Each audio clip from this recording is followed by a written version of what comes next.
நாள் 27ஓட கதை கன்சிஸ்டன்சி சீரீஸில். இன்னைக்கு காலையில் எழுந்திரிச்சிட்டு என்னோடய ஒர்க்லாம் முடிச்சுட்டு வீட்டுக்கு வரக்கே ஈவினிங் ஆயிடுச்சு. ஈவினிங் வந்துட்டோன்னே நான் வந்து என்னோட போட்ட துணியெல்லாம் எடுத்துகிட்டு போய் வாஷிங் மிஷினில் போட்டு என் வேலையை பார்க்க போயிட்டேன். கிச்சனுக்குள்ளே போயிட்டேன் ஏதாவது சமைக்கலான்ட்டு. எங்கள் அம்மா வார காலையில் இது பாத்தி கொடுத்துருந்தாங்க, அது ஒன்று மட்டும் சாப்பிட்டேன். சாப்பிட்டு முடிச்சிட்டோன்னே எக்கு 5 பாயில் பண்ணிட்டேன், எக்கு தொக்கு செய்யலான்ட்டு. என் ஃபோன் வேறு தற்கொலை பண்ண போயிருது நான் வீடியோ எடுக்கிறேன்னு நினச்சாலே. அதனாலேயே ஒரு இடத்துல கரெக்டாக அதை வச்சுட்டேன். அதுக்கப்புறம் அந்த எக் தொக்கும் 2 சப்பாத்தியும் எடுத்துட்டு நான் மேலே வந்துட்டு சாப்பிட்டு முடிச்சுட்டு நான் ஒரு 1 hour நேப் எடுத்தேன். 1 hour நேப் எடுத்துட்டோன்னா அப்படியே நான் ஜிம்முக்கு கிளம்பிட்டு இன்றைக்கி வேறு எனக்கு வந்து பேக் அண்ட் பையு. ஆனால் இருக்கிற டைமுக்கு பை போட முடியுமான்னு தெரில.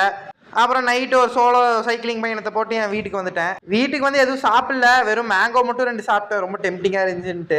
என் வீட்டுக்கு போகிற வழி எல்லாமே திகிலாகவே இருக்குது மக்களே, பாருங்களேன். அப்புறம் நான் மேட்செல்லாம் அவ்வளோ பார்க்க மாட்டேன். சரி ஆர்சிபி இன்னைக்கு ஜெயிக்குதுன்னாங்க, அதனால் அந்த மேட்ச் பார்த்தேன். விராட் கோலி அடுத்தது பார்த்துட்டு மாதிரி ஆயிடுச்சு. அப்புறம் அதை பார்த்து முடிச்சிட்டோன்னே நான் தூங்க போயிட்டேன். அவ்வளோதான் கைஸ், நாள் 27 சந்திப்போம். Bye guys.